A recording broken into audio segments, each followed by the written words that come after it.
Welcome back to Little Ben Ranch. I'm Trenton, as you probably may know. As you can tell, it's snowing. Nothing serious. We haven't gotten real serious snow now in a little while. But we got, I don't know, 3 inches maybe. Which you don't need to plow it, but it's nicer if you do. You know what I mean? It's just, you walk around, you drag it in the truck, you drag it in the shop, you drag it everywhere. So you probably can hear. I got my Pioneer sitting over here running. I just figured I'd do a quick video about plowing the shop. You know, it doesn't take too long. With the Pioneer's got a smaller plow on it than, you know, you would have on like a truck. But I just wanted to show you, you know, it does work pretty well. It really does. So let's get to it, I guess.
I mean, as you can tell, that scrapes it off real nice. It took a little over 10 minutes, whatever, to do this section from there up in front of the other tractor, around there.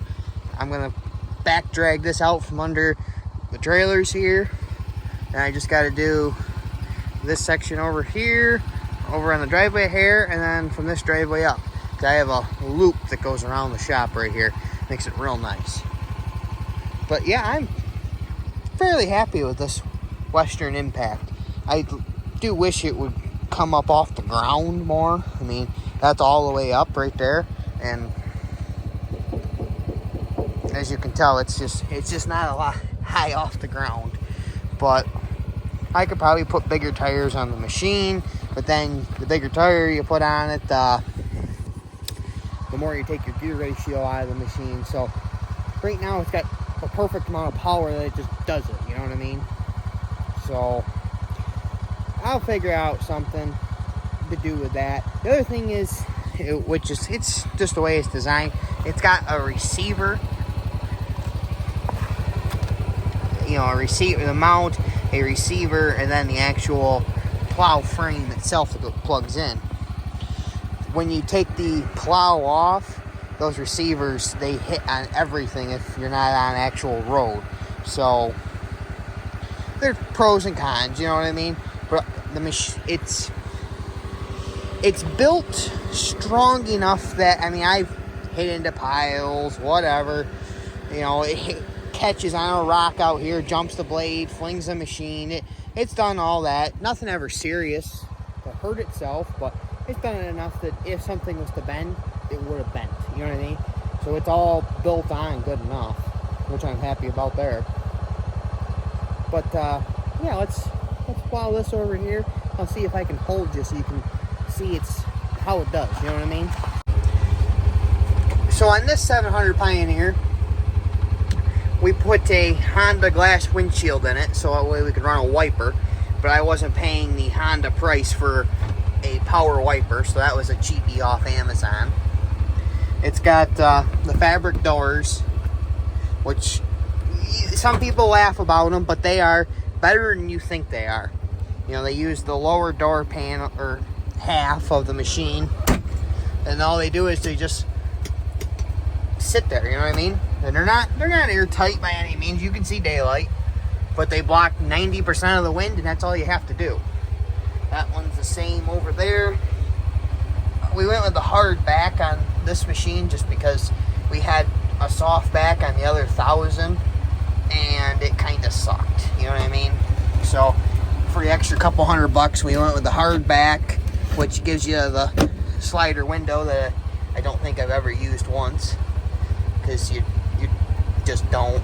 If you have it open while you're plowing snow and it's snowing out, snow goes down the back of your neck. It's not all that fun. And then the hard roof, which I like the look of the hard roof better than anything else. So for the couple $100 extra to get the hard roof versus a fabric bikini top, it was worth it also. So it also gives you a good spot to put your garage door open, so you don't have to get out of the machine. I know, it's more than just holding the ball cap up here. It actually gets used. Alright, let's try doing a little bit of plowing one-handed. So what I'm going to do is get flipped around. This is going to be fun. So, I mean, it's a quite simple plow control. Over, you flip it all the way down, put you in the float. You see it's got the detent there, and then that's just position and lift. So it's quite simple, you know what I mean? Alrighty. Flip her over.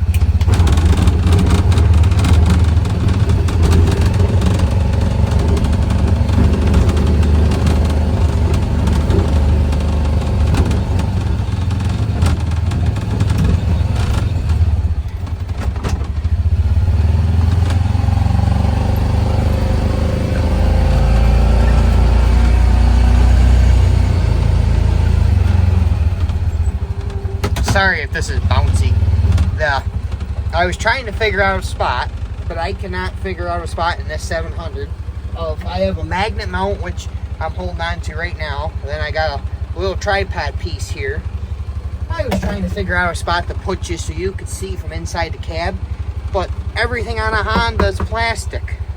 I mean, the outer part of the windshield here is glass, but everything else is plastic. So I don't know. I've been racking my brain trying to figure out how to make that work, but for the time being, this is fine.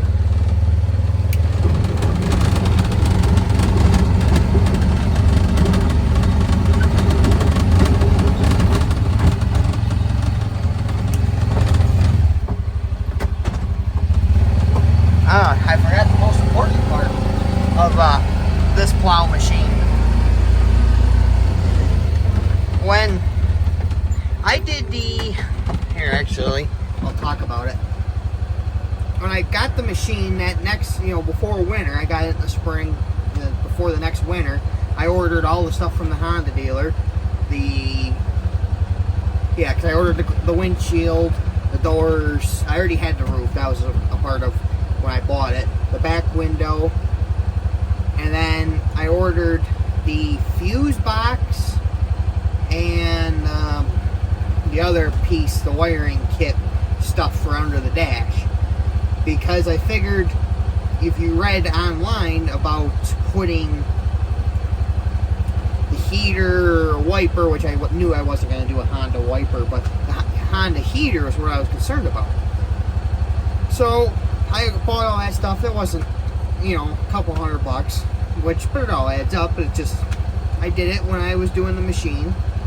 And then as I got looking, Amazon has, I think it's called Cab Infernos or whatever. It's a heater kit off there for, I think that was only $350 if I'm correct, versus the Honda's $900. So for $350 we took the chance, and it's a pretty good heater, really is. I mean, I got 4 vents. I got one here, one there, which I keep pointed up at the windshield in front of me. This one I blow either at me or I spin it and point it like that to blow it at that side of the windshield. I got one right there, you can see it. Just to point at my feet, keep the floor kind of dried out, and then one over here on the passenger side also, somewhere. Where is it? Oh, there it is. I keep it blocked off. You can see it right there, yep. I keep that one turned off once there's somebody with me, just because I don't need this side of the floor never gets wet. It's only the driver's side.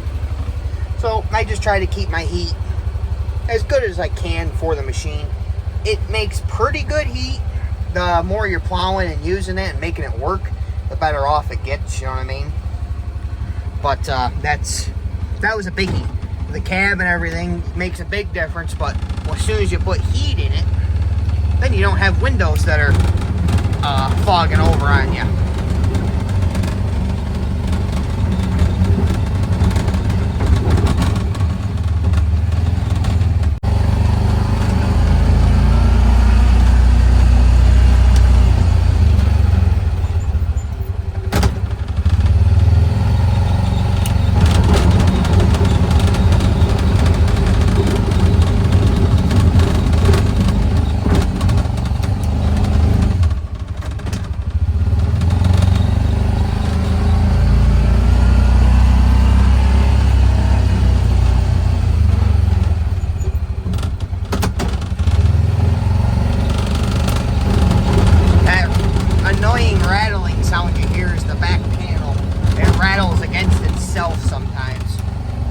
Stuffing rubber and different types of stuff in there, but I've never been able to get it to not rattle. It does fit good, so it's not a complaint I have. It just, you understand how it is. It's annoying rattle.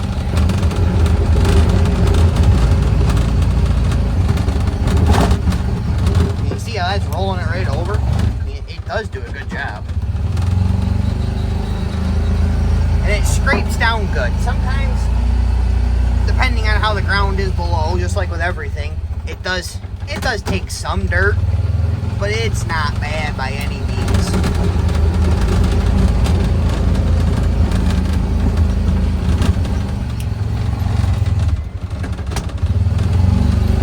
And the hydraulics of the plow are strong enough you can angle it as you're getting to the end, which just helps take more of the snow at the very end. So that helps quite a bit. But they're not so strong that it'll slide the machine or nothing like that. And it also has a pretty good pressure release system that if you hit something with the corner of the plow, it pressure release to you know, pop the blade loose. That way, you know, break your mount or break the plow or eat the steering wheel too bad.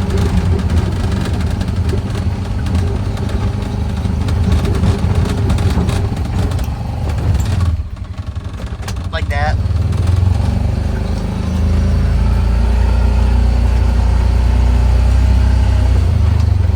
We had well, I should actually go back. So we had a 700 of the first Pioneers. I think that was a 14 if I'm correct, one of the first of the actual Pioneer names. And then we, in 1 year, or that might have been a 15, excuse me, because in 1 year we traded that for 1,000. And 1,000 Pioneer is a good machine, don't get me wrong. And we liked that machine. It was a full bore heat, cab, whatever, but it was getting up there in miles. I think we almost had 5,000 miles on that one. And it was a 5-6 year old machine.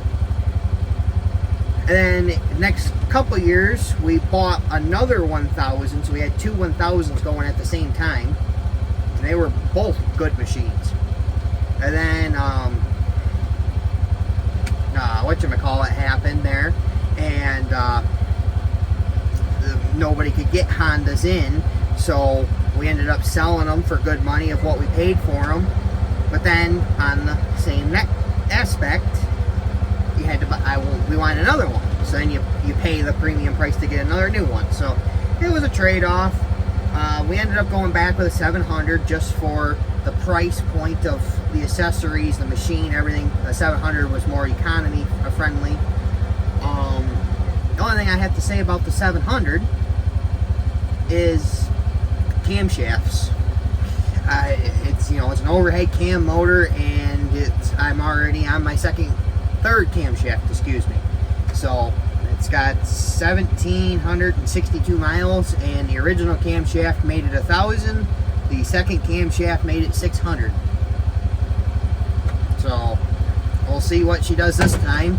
It already has 100 and some miles on the cam we just put in it. Well, actually, this would be a good thing to talk about. So I've always been you know, Honda should have Honda oil. My Ford truck, I put Ford Motorcraft 530, I think is what it calls for. You know, I always try to buy what the machine branded of the oil is, right? So for the first 1,000 miles, it ran Honda oil, and it tore a cam out. So I was reading on one of the Facebook groups about these, and everybody says to run that, I think it was 1040 or 040 full synthetic ATV for the clutches. You know, it has that special stuff in it. And it only made it 600 miles on that cam. So it made it one oil change, and it needed a cam. So this time, instead of running either one of them oils, I put 1540 Rotadella T in it. And honestly, I really don't see much difference. When it's up hot and working, I notice the transmission acts better, versus with the synthetic, it never slipped, it just acted funny. You know what I mean? It was always full, but it just acted funny when it had that synthetic. So for right now, I'm just going to try this, see how long this camshaft makes it, if you know what I mean. That's about my only complaint with a 700 Pioneers, camshafts. But other than that, I like the machine better, because when you're plowing snow like this, and I mean, just say this short little pass, it's got a 3-speed transmission. First gear will hold to about 12 miles an hour, maybe 14, depending on how you're running it. And it works out better because you can run first gear, stop, shift it in to reverse. It just got a nice little short shift, you know. You can shift it into reverse, go back, hunker down in the drive, go first gear again. The 1000, when you were plowing snow with it, you would be plowing and first gear was kind of low in that machine, so it would shift up to second. Well, I mean, not that it's a big deal, it is a Honda, but every time you shift under pressure like that, you are wearing on the clutches. So just shifting just one time, you know, just into drive, I think is better for the clutches than trying to pound up a gear like the 1000 did. But on same trade-off, the 1000 could push more just because it's a bigger machine. I don't know. Yeah, everything has a trade-off, doesn't it? Everything does.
Too sick. I'm trying to hold the camera as still as possible and not back into anything.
Controller around the shifter there.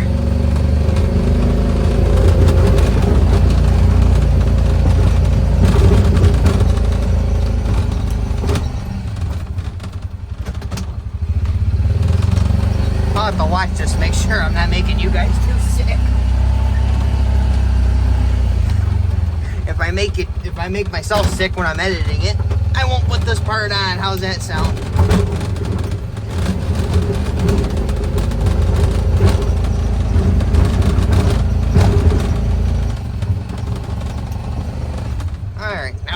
Clean up that little bit of a berm I got going right here, because this is my trail to head out back in the yard. Let's just clean her up just so it doesn't freeze and make a pile, you know what I mean?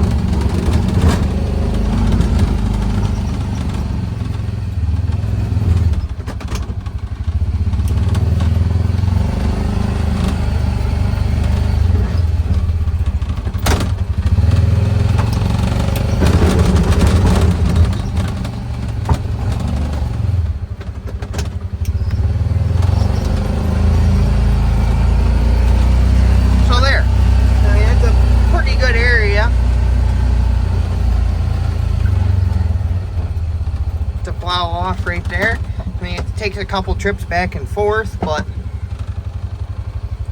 yeah, it scrapes down real nice. I am happy about that.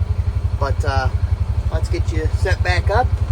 I gotta plow off over by my driveway, and that's about it.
Alright, so I think that ought to just wrap this video up. Just a quick video of, plowing with the Pioneer with the Western Impact snowplow. I think it does a good job. Is it the fastest thing in the world? God, no. It's small. As you can see, right in this spot here, it's lighter machine, so when the blade trips, which is a good thing, the blade trips, but it spins the machine, whatever. But it does work good. It plows. I'm very happy with how it plows. But I just want to do a quick video about it of a couple days before Christmas here. And it's snowing. So, before I go, if you've watched the video this far, you'll be able to drop a comment on what's your favorite Christmas movie. Okay? Just leave it in the comments. What's your favorite? I'd just like to see what everybody's is. Myself, my favorite Christmas movie is probably Die Hard. Because that is a Christmas movie. Everybody will tell you it's not, but it is. So, that's probably my favorite. But just, leave a comment about what your favorite Christmas movie is. If you watched the video this far, you will. So, that'll about wrap her up. Please like, comment, subscribe, and stay tuned to the next one. See ya.